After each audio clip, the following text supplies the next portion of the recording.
La mort de Dante Lazarescu est un film roumain de Cristi Puiu qui a obtenu le prix Un certain regard au Festival de Cannes en 2005.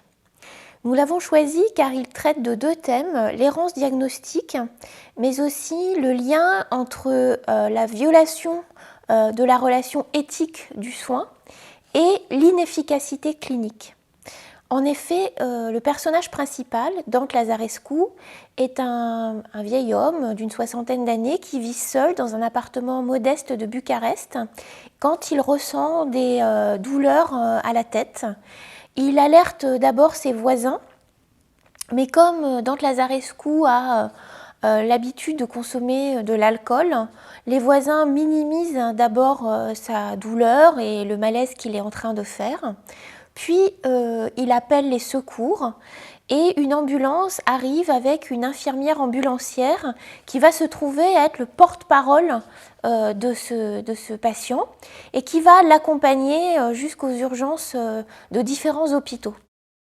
En effet, Dante Lazarescu va être ballotté d'hôpital en hôpital car c'est un soir où il y a un afflux important de patients dans les services d'urgence. Et à cause de sa consommation d'alcool et du fait qu'il ne s'exprime pas très bien, il va subir un ensemble de traitements, de mauvais traitements, c'est-à-dire qu'il ne sera pas écouté, il ne sera pas entendu, il sera même insulté, humilié, et bien, le temps de cela, les examens cliniques nécessaires, ainsi que le fait de porter un diagnostic sur ce qui lui arrive, ne seront pas effectués. Il va perdre ainsi des chances et son état va se détériorer pendant cette nuit. Je m'appelle Dante Lazarescu, je suis de Bucarest et Il va nous dire qu'il est allé au festival de Cannes. Et qu'il a aussi gagné un prix. Non mais regardez-le. je me sentais pas terrible. Normal avec toute la bibine qui s'enfile. Mastropol, alcool pur, caramel et vanille. Il y a mieux comme médicament, non? Mais laissez-moi raconter, c'est l'histoire... L'histoire d'un vieux mec malade qui se fait balader d'hôpital en hôpital. Un road movie sur un brancard. Et dans son état, on sait déjà comment ça va finir.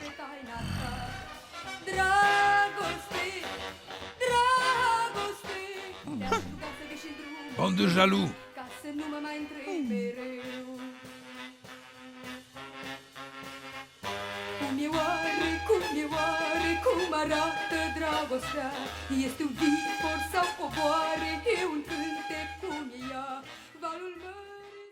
Le film montre que des préjugés sur le comportement et l'addiction à l'alcool de Dante Lazarescu, des préjugés qui viennent des professionnels de santé, ainsi qu'une désorganisation et un manque de personnel au service des urgences, vont conduire à rompre l'engagement éthique dans la relation de soins et dans le métier même du soin.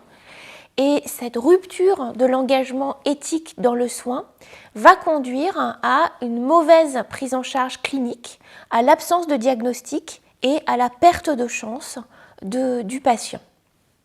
Monsieur Lazarescu, au moment où le film commence, il a perdu sa femme il y a 8 ans et sa fille vit au Canada. Il vit avec ses chats. Dès qu'il se pose le problème de quitter l'appartement, d'aller à l'hôpital, d'abord il ne veut pas, mais au moment où il quitte la maison, il perd les êtres les plus aimés, ses chats. Et petit à petit, au fur et à mesure qu'il se dégrade, il perd la parole, il perd la mémoire, il perd les vêtements, il perd la dignité, il vomit, il fait sous lui.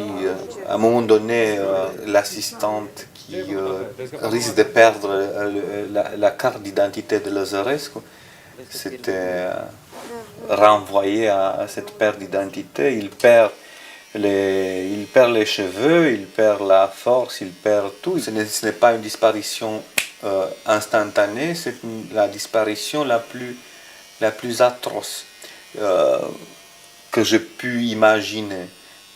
Mais si on fait l'exercice de s'identifier avec ces médecins-là, on va voir qu'ils ne sont pas des monstres de méchanceté. Quand tu te trouves face à la souffrance, chaque jour, si tu t'imagines que ces gens-là, et surtout les médecins qui travaillent dans les services d'urgence, ils se trouvent presque chaque jour face à la mort. Alors, vu de l'extérieur, c'est un métier comme n'importe quel autre métier, mais ce n'est pas tout à fait ça. Alors, c'est le fait que ces gens-là, les médecins, sont arrivés au point de construire une sorte de cuirasse, tout ça est dû au fait qu'ils doivent se protéger pour après protéger et aider les autres. La manière dont on a construit l'histoire visait justement ça, le fait que dans la relation médecin-patient, ceux qui se rencontrent, c'est des êtres humains imparfaits, faibles en quelque sorte. Les faiblesses sont différentes, les imperfections sont différentes, mais il fallait construire le film, raconter l'histoire de cette manière-là. Ne pas dire, voilà, le système sanitaire est nul, ça ne peut pas fonctionner. Ça ne peut pas fonctionner, ça ne va jamais fonctionner. Partout dans le monde, dans les pays civilisés, il y a ce problème-là. On ne peut pas échapper à ce problème-là.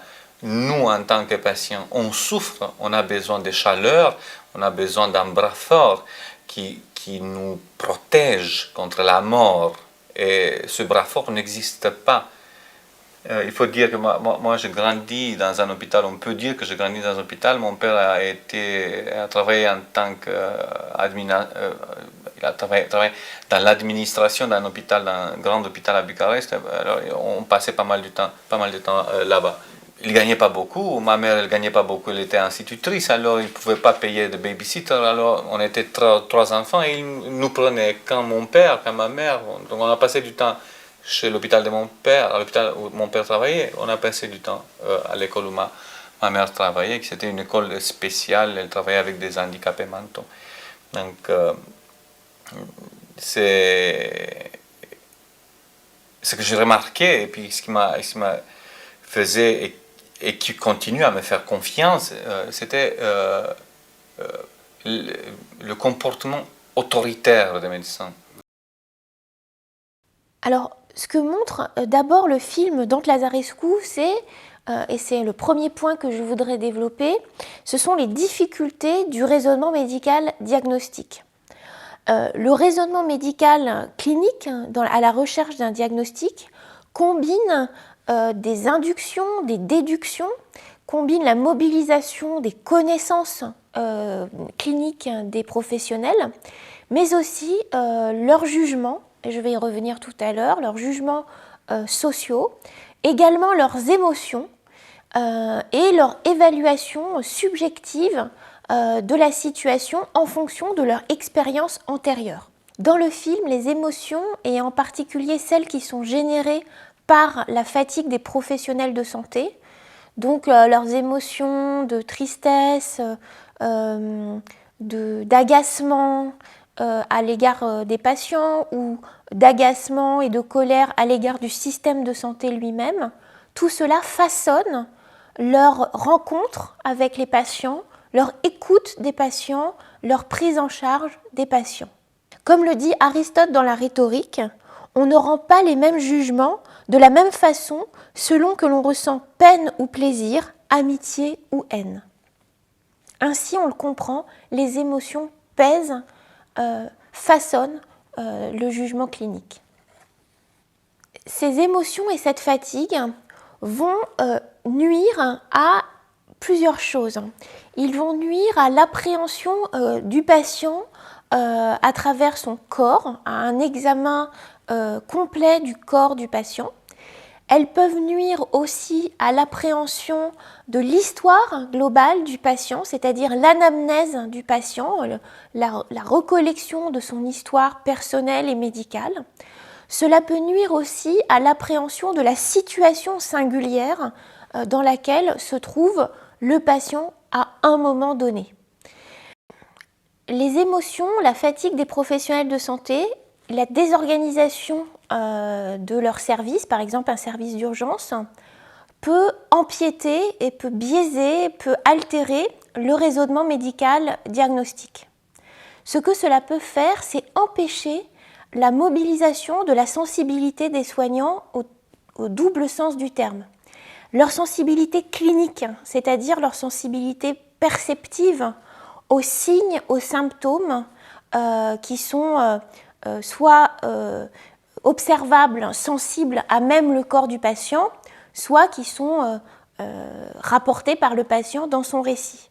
Mais ce qui peut être aussi altéré, biaisé, mis entre parenthèses, c'est la sensibilité dans un deuxième sens du terme, c'est-à-dire l'attention, l'ouverture, la disponibilité à l'histoire, à la singularité de la personne et à la singularité de sa situation et de son vécu dans le moment présent.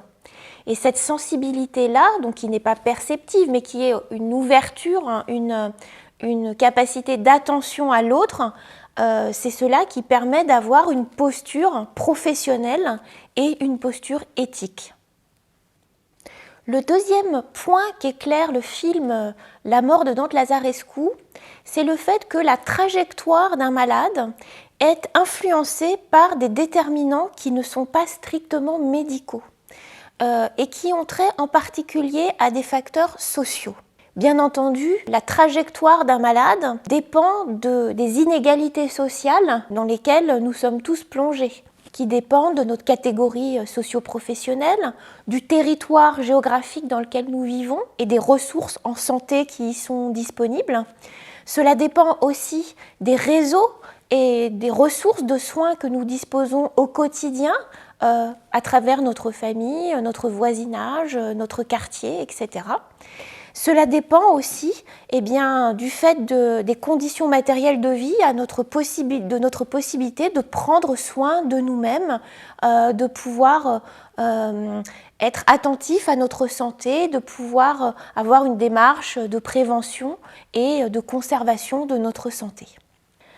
À ces inégalités sociales de santé s'ajoute ce que les sociologues ont appelé la mobilisation différenciée que causent les patients dans leur interaction avec des services de soins et en particulier des services d'urgence. En effet, dans les services d'urgence, il a été documenté que certains patients, par exemple souffrant de pathologies rares ou complexes ou particulièrement intéressantes, vont entraîner une mobilisation particulière, un investissement des professionnels de santé. Ils seront donc pris en charge de manière peut-être plus prioritaire avec un temps passé dans leur prise en charge qui sera plus important. Au contraire, d'autres patients ne vont pas bénéficier de la même mobilisation. Par exemple, les patients issus de classes défavorisées qui ont recours aux urgences pour ce que les professionnels de santé qualifient de demande non médicale ou de demande sociale. C'est-à-dire, par exemple, des patients qui sont SDF ou encore une fois donc pauvres, migrants, qui vont venir chercher aux urgences également un hébergement ou de la nourriture. Dans ces demandes sociales, on peut aussi inclure les demandes d'accès tout simple à un médecin de premier recours parce que ces patients n'ont pas de médecin traitant et n'ont pas d'autres endroits où venir chercher du soin. Et puis, dans cette catégorie de demandes sociales, il y a aussi les patients qui, à travers les urgences, peuvent avoir accès à des démarches d'assistance sociale, d'accès à la sécurité sociale et d'accès à d'autres services sociaux. Ces patients-là, donc porteurs de demandes sociales, peuvent faire l'objet d'une prise en charge avec un délai ou qui va être moins longue, moins importante. Dans ces cas, cette démobilisation des professionnels de santé se traduit aussi par le fait que l'on va manifester de manière plus directe de l'impatience ou des émotions, les professionnels vont pouvoir manifester leur agacement ou leur désapprobation concernant la venue de ces patients aux urgences. Les professionnels pourront également manifester leurs affects, leur dégoût par rapport à la tenue vestimentaire ou l'odeur de certains patients. Des études en sciences sociales montrent que ces patients sont en quelque sorte seulement tolérés et ils font l'objet de micro-rationnement des soins. C'est-à-dire, par micro-rationnement des soins, on va entendre justement une prise en charge avec un délai plus long, avec un temps de prise en charge moindre, éventuellement avec des soins qui peuvent être dégradés.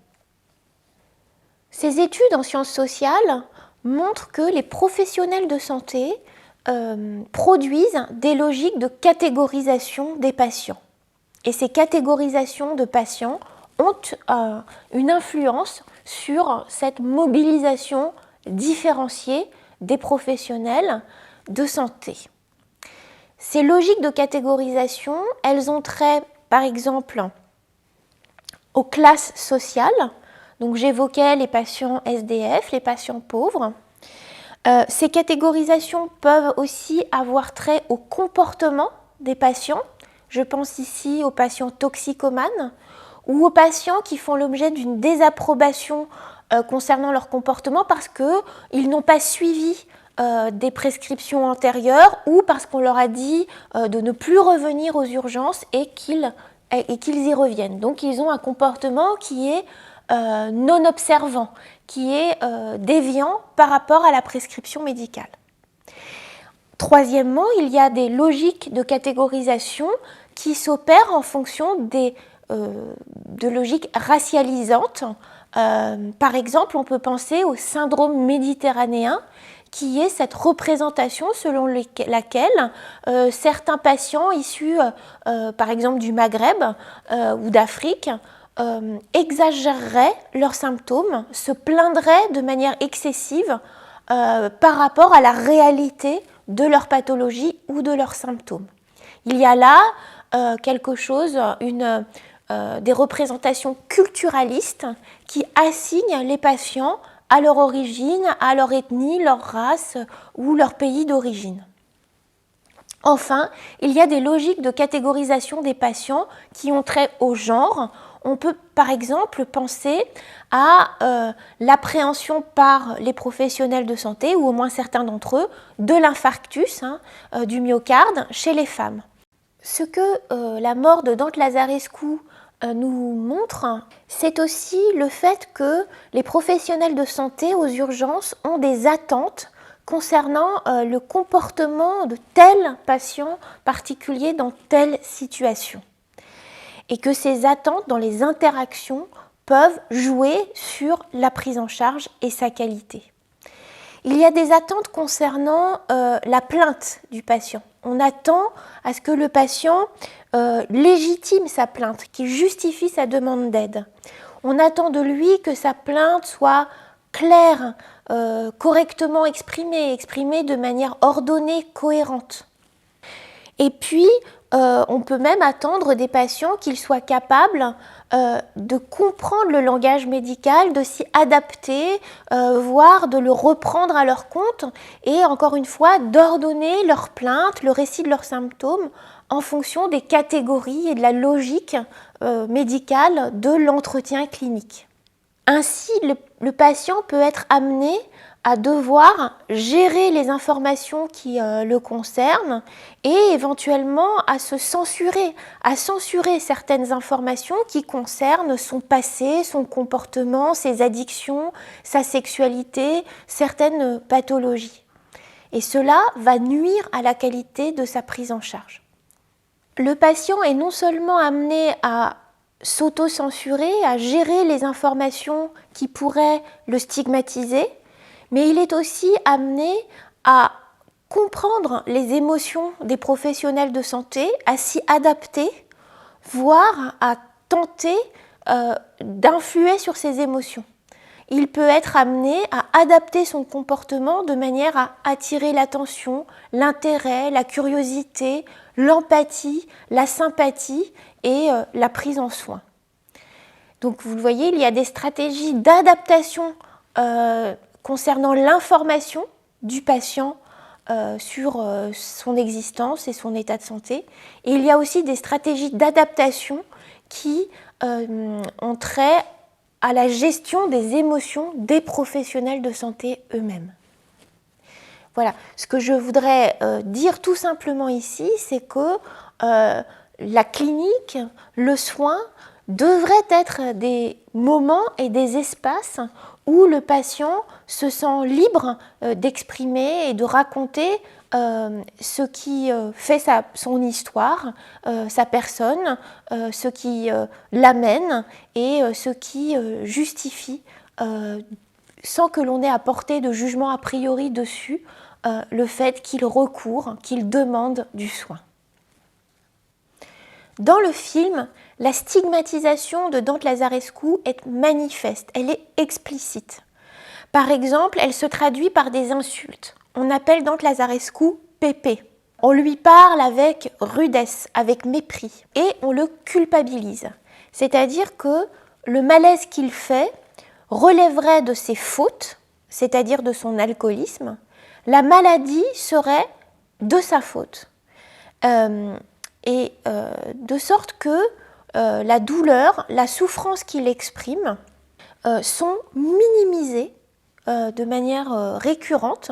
On attribue ces douleurs à son alcoolisme et en l'occurrence à un problème d'estomac, alors qu'il décrit bien des douleurs à la tête et il s'agit en réalité d'un début d'accident vasculaire cérébral. On le comprend, y compris aux urgences, l'enjeu pour les patients est, afin d'éviter ce double écueil de la maltraitance et d'une prise en charge dégradée avec des pertes de chance, l'enjeu pour les patients est d'arriver à échapper à des jugements qui les stigmatisent et les disqualifient. Encore une fois, ces jugements disqualifiants pèsent sur les patients en raison par exemple de leur psychologie. Ce sont les patients qui vont être jugés comme manipulateurs, simulateurs, particulièrement pénibles parce qu'ils sont exigeants. Ces jugements de disqualification pèsent sur les patients aussi en raison de leur état de santé. Ce sont les patients que l'on va juger complexes, les patients qui sont âgés, polypathologiques, séniles, très dépendants. Sur cela aussi, il peut y avoir des jugements de disqualification et de stigmatisation. Et enfin, il y a des jugements disqualifiants et des stigmatisations qui pèsent sur les patients en raison de leur statut social. J'ai évoqué tout à l'heure les patients SDF, mais ça peut être aussi, par exemple, des prostituées, des populations roms ou des populations racialisées. Comme le souligne Jean-Christophe Weber dans un texte sur la mort de Dante Lazarescu, les médecins commencent à diagnostiquer dès le moment où le patient est perçu, avant même qu'il ait dit quelque chose, en raison de ces jugements disqualifiants et stigmatisants. L'article 7 du Code de déontologie médicale rappelle la valeur de l'équité dans la prise en charge des patients. Il rappelle aussi la neutralité affective qui est requise dans cette prise en charge. Cet article dit que le médecin doit écouter, examiner, conseiller ou soigner avec la même conscience toutes les personnes, quelle que soit leur origine, leurs mœurs et leur situation de famille, leur appartenance ou non-appartenance à une ethnie, une nation ou une religion déterminée, quel que soit leur handicap ou leur état de santé, leur réputation ou les sentiments qu'il peut éprouver à leur égard. Le médecin doit leur apporter son concours en toutes circonstances. Il ne doit jamais se départir d'une attitude correcte et attentive envers la personne examinée. ce rappel de la valeur de l'équité dans la prise en charge des patients doit être assorti d'un souci particulier aux conditions de travail des professionnels de santé. Par exemple, Ricoeur, le philosophe Paul Ricoeur, rappelait dans un texte qui s'intitule « Préface à médecins tortionnaires, médecins résistants » que la médecine était une profession à risque car prodiguer des soins passe nécessairement par des techniques objectivantes. C'est aussi ce que disait Canguilhem, je l'ai déjà évoqué dans d'autres capsules. Il y a d'un côté la lutte contre la maladie qui passe par l'objectivation du corps du malade et du malade lui-même, le fait que le malade devient un objet d'investigation, d'examen, de questionnement. Et de l'autre, il y a la prise en charge du malade qui, elle, doit toujours revenir à la prise en compte de l'expérience subjective du malade. Donc, Ricoeur et Canguilhem insistent tous les deux sur cette objectivation qui est inhérente à la médecine. Et bien précisément, cette objectivation, elle peut verser dans la réification, dans la chosification du malade, particulièrement lorsque les conditions objectives de travail sont mauvaises et comme je l'ai dit, quand ces conditions sont affectées par une pénurie de professionnels ou de matériel ou une désorganisation. Il faut donc se méfier, nous dit Paul Ricoeur, d'une violence institutionnalisée en quelque sorte par le manque de professionnels et le manque de matériel. Dernier point dans ce que nous apporte la mort de Dante Lazarescu comme regard sur l'éthique du soin, c'est le fait qu'il montre combien les problèmes organisationnels pèsent sur à la fois la qualité éthique, l'engagement éthique dans la relation de soins des professionnels de santé et, comme je l'ai dit, sur la qualité de la prise en charge, dans la qualité du raisonnement médical et de la recherche d'un diagnostic. D'ailleurs, la situation relatée par le film n'est pas sans rappeler celle qui, il y a peu, nous a affectés, celle d'un afflux majeur de patients dans les services d'urgence et en général à l'hôpital, qui a entraîné une pénurie de personnel, de matériel, brancards, blouses, gants, matériel de dépistage, etc. Ce manque de personnel, ce manque de matériel, ce manque aussi d'accès à des machines d'imagerie médicale, scanners, IRM, et d'accès aussi par exemple à des examens d'analyse biologique, tout cela pèse sur la qualité et éthique et clinique de la prise en charge. Dante Lazarescu, c'est un film avec deux personnages principaux. Dante Lazarescu, et c'est pas raconter la fin du film que de rappeler le titre, la mort de Dante Lazarescu, et donc c'est un film sur la maladie, l'histoire de vie, le parcours de soins compliqué de cet homme et la mort de Dante Lazarescu. Et c'est d'autre part un film avec un deuxième personnage qui est finalement le système de santé, en l'occurrence dans un moment et dans un pays particulier qui est la Roumanie des années 90 de mémoire. Et la particularité de ce film, c'est que ce que ce film dit du système de santé est finalement assez universel, à la fois dans le temps et dans l'espace. Et lors de la discussion qu'on a eue à Barberousse autour de la mort de Dante Lazarescu, il a été beaucoup expliqué à quel point ce qui conduisait à la mort de Dante Lazarescu était finalement un certain nombre des difficultés du système de santé qu'on pouvait rencontrer dans un autre système de santé en France à une autre période dans les années 2020. Et la caractéristique commune entre ce qui peut se passer en France aujourd'hui ou dans n'importe quel autre pays et la mort de Dante Lazarescu, c'est cette difficulté qu'ont les professionnels de santé et le système de soins à prendre la vie d'un homme pour ce qu'elle a été et donc à consacrer le temps qu'il faut à comprendre d'où vient cet homme, quelles sont ses pathologies, quelle est son histoire de vie, dans quel appartement il vit, quelle est la situation avec ses proches, en l'occurrence avec ses voisins. Donc la difficulté à prendre tout ça en compte pour ensuite, d'une part, poser un diagnostic et derrière le diagnostic, poser une thérapeutique et prendre soin de cette personne. Et donc la mort de Dante Lazarescu, ce sont ces deux personnages, Dante d'une part et le système de santé roumain des années 90 d'autre part. ce film permet quand même de poser un certain nombre de sujets qui sont des sujets probablement assez universels, qui vont depuis la formation des jeunes médecins, comment est-ce que l'on est formé pour devenir urgentiste et à quoi est-ce que l'on se prépare quand on voit arriver un Dante Lazarescu, que ce soit encore une fois dans la Roumanie des années 90 ou dans la France des années 2020, comment est-ce qu'on a été formé à cette surprise, la surprise d'un patient, son histoire de vie encore une fois et ses conditions de logement ou d'habitation, et puis au-delà de la question de la formation, comment est-ce qu'on agit collectivement, comment est-ce qu'on travaille collectivement dans un service d'urgence, comment est-ce qu'on a à la fois une relation individuelle entre un malade et une infirmière ou un médecin, et comment est-ce que d'autre part cette équipe est capable à un moment, et y compris dans l'histoire de Dante Lazarescu, une nuit à 3 h du matin alors qu'il a déjà vu 3 médecins, qu'il a déjà été transbahuté dans 2 ambulances et entre 2 services d'urgence, comment est-ce qu'un collectif autour d'un service d'urgence est capable, par rapport à une histoire de vie particulière et à une heure tardive de la nuit, de reposer les questions de fond. D'où vient-il? Qui est-il? Quelle est sa pathologie? Et ce n'est pas par hasard que Dante Lazarescu va mourir, ce n'est pas par hasard qu'il est par ailleurs pauvre. Le par ailleurs étant de trop, il meurt parce qu'il est pauvre finalement et parce que le rapport entre sa précarité sociale et la maladie va conduire les médecins en erreur du début à la fin et la difficulté à poser le diagnostic. Ce qui est vrai encore une fois dans la Roumanie des années 90 est vrai dans la France d'aujourd'hui où il y a par définition un écart entre ce que devraient être les conditions théoriques et optimales d'une organisation d'un service d'urgence à 2 h du matin et la réalité. Alors ça peut être des questions de manque de moyens, de manque d'effectifs, de niveau de rémunération, de reconnaissance, de compétences, etc.